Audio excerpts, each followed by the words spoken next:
2010, the deep state had the Rockefeller Foundation script a plan to introduce martial law and a permanent method for total control of the citizenry.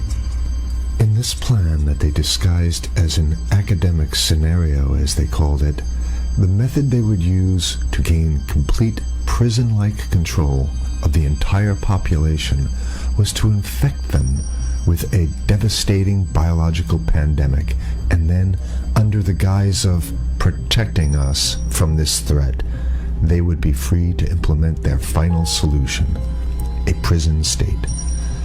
The prison state that they need to keep their grip on power. Following is proof that the deep state is behind these viral pandemics. For the deep state to make an international pandemic isn't even a high-tech operation, it's a no-tech operation. It's easy. A simple vial of Ebola, SARS, MERS, Spanish flu, or coronavirus, or whatever they come up with in their secret bioweapons lab, is all they need to bring the world into their total control. The only thing you have to remember is if they can do it, they will do it, which means they already have done it.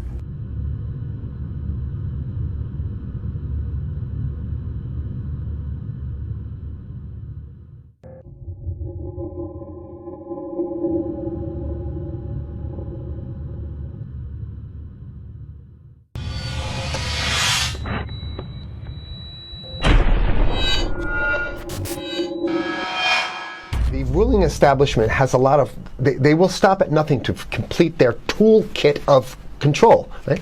So one of the things that has been missing from the toolkit of total control has been quarantines and curfews, right? Mm-hmm. So now, welcome to the new world in America, where to get on a bus, to go through a subway station, if you think that the procedures at the TSA are onerous, right? Guess this is coming to a bus depot near you. It's a more invasive way, and the ruling class needs this because, let me say, if the ruling class ever saw wide-scale civil unrest, you'd see an Ebola outbreak in America right away. Okay, so this is, what you see is that Ebola is another tool in the toolbox of the ruling class control. Yeah, to keep down absolutely, repression. positively, 100%. This is a tool. Right. Ebola doesn't just magically start spreading. Mm-hmm. And then we have this doctors that come back here. The white people, of course, live. Mm-hmm. You know, the two whites who got it survived. All the black people that get it die. Right? It's very possible that these one of these NGOs over there is going around with a veil of Ebola, or spreading it from a small plane onto villages. The point is to get hundreds of thousands of people infected with it and create the next phase of control. Now, one of the things I'd like to show to back up my my claims here. Here's a document from the Rockefeller Foundation. Rockefeller Foundation, right there. You can zoom in on that, where my finger is. It's called Scenarios for the Future International Development, the Rockefeller Foundation. All right. Okay. Let's take a look at what they're saying here. This is something like a 50, 60-page document. I'd like you to go to page 18, if you can look at this up on the internet, but I'll read it off to you. It's called lockstep, lockstep. And this is a phrase that I used right after 2001, when I saw the entire system of the United States, including the population, were in lockstep. So the Congress went along, and yes, it was Osama bin Laden, and the people waved their flag and said, I hate, hate, hate, hate, and everything was in lockstep. Well, in 2010, they published this, Rockefeller Foundation, and here's what they're saying. They're saying that they call it a scenario. These are scenario narratives, and they speak about it in the past tense. So they put out this scenario, lockstep. A world of tighter, top-down government control and more authoritarian leadership, with limited innovation and growing citizen pushback. Okay, I'll read a little bit of it. In 2012, the pandemic that the world had been anticipating for years, nobody was anticipating a pandemic, finally hit. Unlike 2009's H1N1, This new influenza strain originating from wild geese, they use some scenario, but this is Ebola they're talking about. Ahead. Even the most pandemic-prepared nations were quickly overwhelmed when the virus streaked around the world, infecting nearly 20% of the global population and killing 8 million in just 7 months, the majority of them healthy young adults. The pandemic also had a deadly effect on economies. You can see the agenda, just naked, raw, naked control agenda written down, and it's anybody's guess how this becomes effectuated in real life. So whether this is written specifically as marching orders or whether people take it upon themselves in the intelligence networks to say, okay, well, this has been produced, so this is the plan here. But these narratives have to be written in advance because the intelligence agencies don't know how to do these narratives. They need help. So these think tanks, they come up with these like Rand Corporation, Rockefeller Foundation. These are think tanks of death. The think tanks, they're not there to find great ways to help people. Right? Okay, the pandemic also had a deadly effect on economics. International mobility of both people and goods screeched to a halt. Which is what they want. They want a completely isolated world, right? Debilitating industries like tourism and breaking global supply chains. Well, of course they want tourism stopped because they're not in the tourism business, and they want you at home in your house in front of the TV. Then they got you because once you watch the TV, they own your soul. Even locally. Wait a second, we're on television. I mean commercial television, let's say. National. Even locally, normally bustling shops and offices sat empty for months. Okay, so I love how they talk about it in the past tense in 2010. Right? The pandemic blanketed the planet, though disproportionate numbers in Africa died. Southeast Asia and Central America, where the virus spread like wildfire. It sounds like the opening monologue of a disaster movie, right? Exactly. Now here's the good stuff now. But even in developed countries, containment was a challenge. Now here's this one. I love this one. The United States' initial policy of strongly discouraging, in quotation marks, strongly discouraging citizens from flying proved deadly in its leniency. So they're saying, that... No, keep going. Okay, read it. Proved deadly in its leniency. So they should have been tougher, right? Accelerating the spread of the virus, not just within the United States, but across borders. However, a few countries did fare better. China in particular.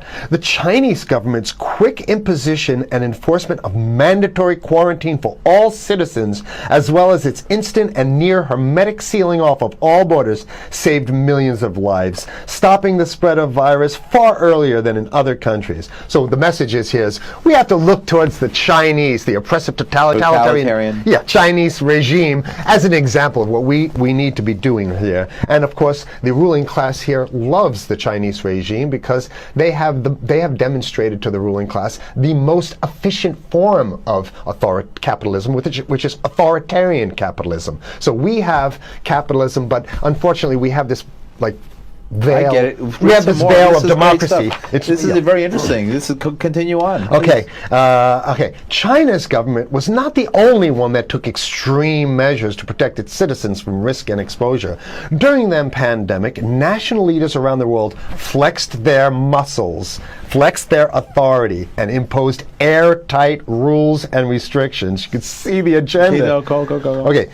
From the mandatory wearing of face masks to body temperature checks at the entries to communal spaces like that's what's happening right now. Yeah, but soon it's going to be like body. It'll be at the subway. Yeah, is that what you're saying? We'll be going through this in the subway to get on buses and the subway, absolutely, things positively. like that. And what this means though is don't think about having a cigarette, a joint on you, or basically you can't. This is a dragnet for everything. So if in order for you in other words, just like with stop and frisk, this is ultimate stop and frisk. This is the ultimate cavity stop and frisk, cavity search kind of thing. All right, so during the pandemic, national leaders around the world flex their authority. Now there's some good stuff. Listen to this. And even supermarkets, they want body checks at supermarkets. Okay, so basically what they're saying is they're building a system where every move you make, You can't you get got to food. go through them. You can't get food. Can't Well, how get about if food. you go to the farmer's market? Here's the good stuff now. I mean, it just keeps getting better. Even after the pandemic faded, this more authoritarian control and oversight of citizens and their activities stuck and even intensified. That's the whole point. So they're going to get rid of... Didn't that happen already with 9/11? Of course. 9/11 was how many, 14 years Sure, ago, and sure. we still have all these draconian So rules. they're going to put the body cavity USA searches Patriot in. and all That's that right. stuff. So in order to get to a supermarket, you got to have a body cavity search. And then when there's no more Ebola, well, you know what? We kind of like this way because we have an complete infrastructure of a control grid. In order to protect themselves from the spread of increasingly global problems, from pandemics and national terrorism to environmental crisis and rising poverty, leaders around the world took a firmer grip on power. Well, what the hell would rising poverty have anything to do with imposing strict citizen controls with face masks? So they're very sloppy stuff here. At first, the notion of a more controlled world gained wide acceptance and approval. I'm sorry. Nobody likes this stuff. So they're just saying it.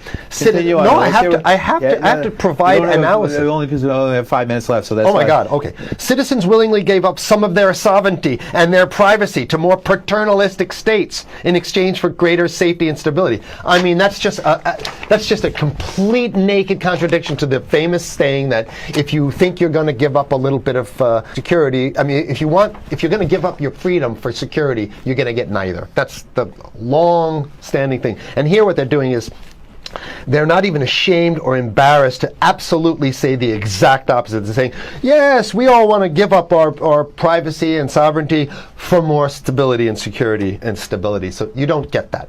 When you give it up like that, you get the shaft. Can you show us the cover again of what you were just reading? One more time, and then I have two more documents. Right, this is what we were reading here, and just zoom in a little bit so folks can see it. He'll zoom in, don't worry, you can relax. And scenarios for the future of technology and international development. Okay, now I have two more documents. Keep it zoomed.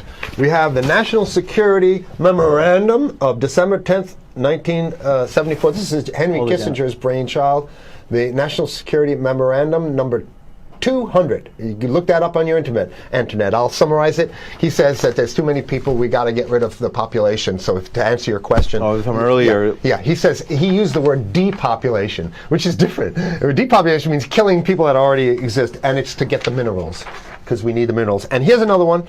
The CDC has a patent on Ebola. They patented it. Yeah? Right. So basically, if you want to get a cure for your Ebola, you got to go. It right up here, right? It says human Ebola virus species and compositions and methods thereof, and it's a patent. It's a patent. They patented the main strain plus something like 17 other strains of it. So they own it now, and I don't know how exactly you can own that, but apparently they've done the same thing. Yeah, I didn't think you could own a natural. Yeah, you can. I guess the main thing to finish off this show is this: that they want to get more control, more and it's going to be curfews and quarantines. So what I'm saying is that unless the American people start to get some new way to revolt, a new way to organize, new way to protest, unless we can break through the apathy, because that's what we have here, then it's going to be a slave state here. The ruling class doesn't seem to have too much resistance. They're getting everything on their Christmas shopping list, and they've been wanting quarantines and curfews for a long time. Now they got it. And if you want to live in a world where you're tricked into all this stuff because it's for your safety, right? And if you want to have a probe and make sure you got to check your pockets, make sure you don't have anything incriminating on you before you go out, and when you step out of your house, you want some police there to monitor and see what you're doing. If that's the world you want to live in, be apathetic, don't do anything. You're going to get that world very soon. It's coming your way, definitely. Mm-hmm. Yeah. So what should people do? What's the hope? You have 30 seconds. To wake up, learn about it, and go fight these bastards in Washington. They're easy to beat. If we can just organize, we can beat them. It's simple. They're weak, and there's so few of them.